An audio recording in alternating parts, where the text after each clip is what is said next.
Have you heard about kratom? Why do people use it? What makes it dangerous? And why is there an uptick in wrongful death lawsuits associated with its use? Kratom is a tree that grows in Thailand, Malaysia, and Myanmar. Its leaves can be ground down to become a powder, a tea, or even a pill.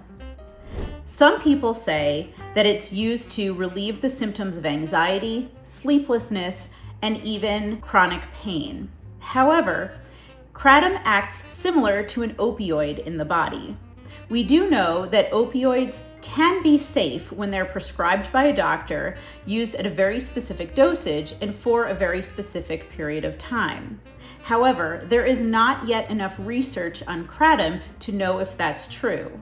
And right now, people are using unregulated kratom and they are dying from its effects. Kratom is not safe when used with alcohol, caffeine, or other substances. It might not even be safe at any dosage on its own, but we don't know that yet. That's why these wrongful death lawsuits are happening, because people are able to buy kratom in places like health food stores, from supplement distributors, in vape shops, and online from distributors who either mislabel the product or do not provide the proper warnings as to why it's dangerous and what it can do. We're going to talk about two real-life wrongful death lawsuits that are pending in the courts. First was a young man in Florida who was 19 years old and was preparing to join the Coast Guard.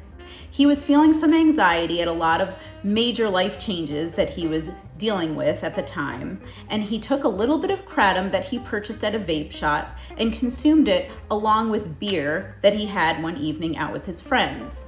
By the next morning, he had died.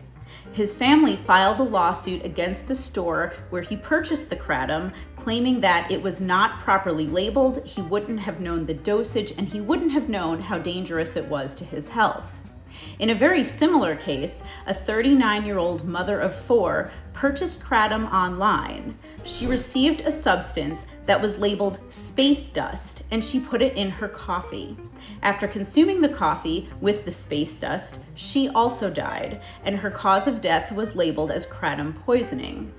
These individuals were otherwise healthy people. They had a lot of life ahead of them and they didn't have to die. But they used a substance without knowing exactly what it was, what a proper dosage might have been, and why it was dangerous to their health. Their families have filed lawsuits, along with other families who have lost loved ones because of kratom. The lawsuits claim that the retailers, the manufacturers, the distributors, some of these online sellers, and others involved in the purchase and sale of this product are not labeling it properly for its use. There are not warnings, there is no regulation, and there is no accountability for the fact that nobody really knows how to appropriately use the substance, if there even is an appropriate way to use the substance. The wrongful death lawsuits have been brought because of a failure to warn, misleading labeling, and other issues related mostly to the distribution and sale of kratom. If you've lost a loved one who died because of kratom poisoning, you might be able to receive compensation for your losses. You can contact a personal injury lawyer for more information or to file a wrongful death lawsuit.